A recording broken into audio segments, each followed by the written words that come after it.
Good morning, Mizpah. Yesterday we were in Daniel chapter 6, and we talked about how iconic this story is. How every child has heard the story of Daniel and the lion's den.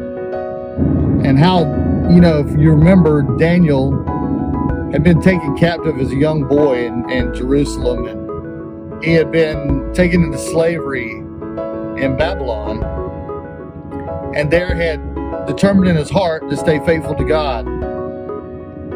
And as he continued to be faithful, God blessed him and put him in places of authority, not under one king, not under two kings, but under 4 or 5 kings. I can only imagine that once you've had a place of authority, once you've had the favor of the king, that it would be really tempting to do everything you could not to lose that. But Daniel wasn't like that. Daniel wouldn't sell out for anything. If you remember, there came a place in time where Daniel was asked to eat things from the king's table, and he said no. There was another time where he was asked to come to a party to interpret things on the wall, and he could have very easily said, "Oh, it says you're a great king." He could have tickled the king's ear, but Daniel remained faithful to God and told the truth. And here we have the same thing happening in chapter 6. The Babylonian Empire has fallen to the Medes and the Persians, just like Daniel had said when he interpreted King Nebuchadnezzar's dream. And King Darius had put him over these governors. There were 120 governors that were supposed to rule over Babylon, and King Darius, the Mede, from the Mede and the Persians, had put 3 rulers over these 120 governors, because the governors had been known to put their hand in the cookie jar. Daniel was one of these rulers that was supposed to rule over these governors. And King Darius liked him so much, he had so much favor with the king, and the Bible says he had an excellent spirit, which I believe meant that he was a man of integrity and a man of truth. That King Darius really wanted to put him over all of the rulers. He wanted to put him over the other 2 guys and over the 120 satraps. Well, I just want to let you know that when we choose to follow God and to be faithful, there are blessings that come from that. I think about it in my own life. There are blessings that have come from times I've chosen to follow the Lord and not to chase other things. And there have been people around me that have taken other paths, and those paths have ended not well. There's blessings that come just from us being faithful.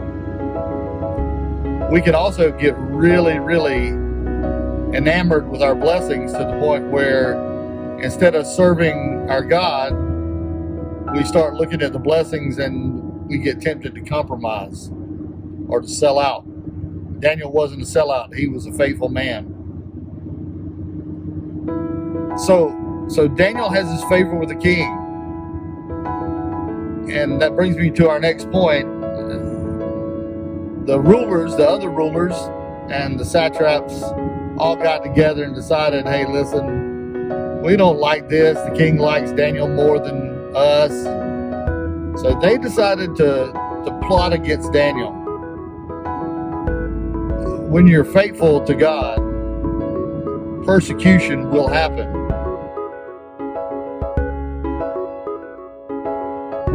It says that in 2 Timothy that if we follow Christ, that we will be persecuted. It says it in Matthew that if we give up homes and lands and families and all that, we'll be blessed for it with persecution. So if you're faithful, you'll be blessed. And if you're faithful, you'll be persecuted. And sometimes I get a little bit concerned that perhaps I'm not being faithful. because truthfully, I don't get a lot of persecution. It reminds me of a character I saw on the show, and it was not a Christian show. It was a sci-fi show, and this guy had a definite belief system that made him different from the other passengers on this ship that they were on. And he constantly took opportunities to explain why he was different. He was a nice guy, great guy.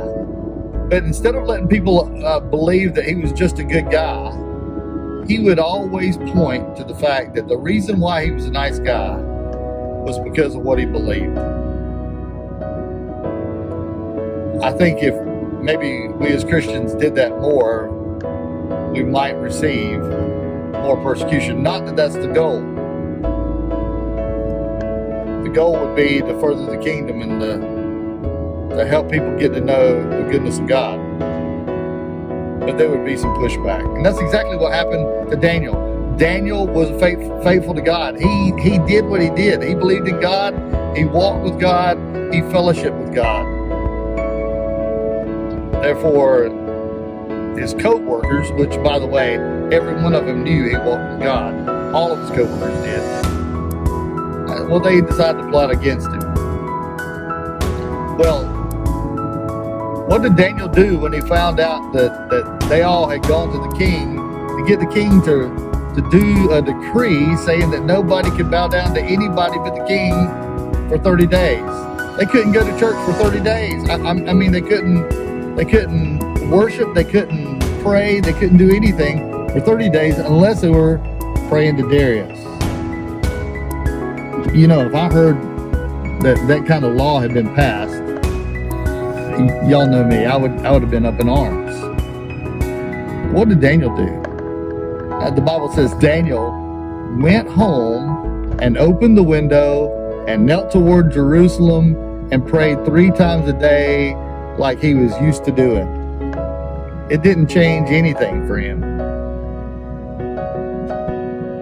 See, that's the other thing, is that faithfulness doesn't just happen.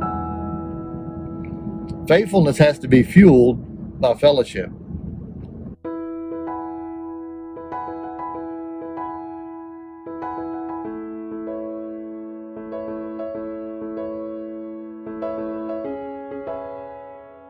And so Daniel went and plugged in. It didn't say he lost his peace. It didn't seem he got up in arms. It said he just went and continually did the things that he was doing before, and that was he went to fellowship with the one that gave him peace. The satraps and the rulers, took the occasion to point out the fact that Daniel was not praying to Darius, that Daniel was praying to his God, and therefore it was an affront, or it was disrespectful to the king, or they really wanted the king to do something about it, and the king got upset about it because Daniel was not only faithful to his God, he was a faithful guy, and his faithfulness made him friendly, and Darius considered him a friend. So it said that he took the whole evening, Darius did, trying to find a loophole, trying to find a way to not have to throw him in the lion's den.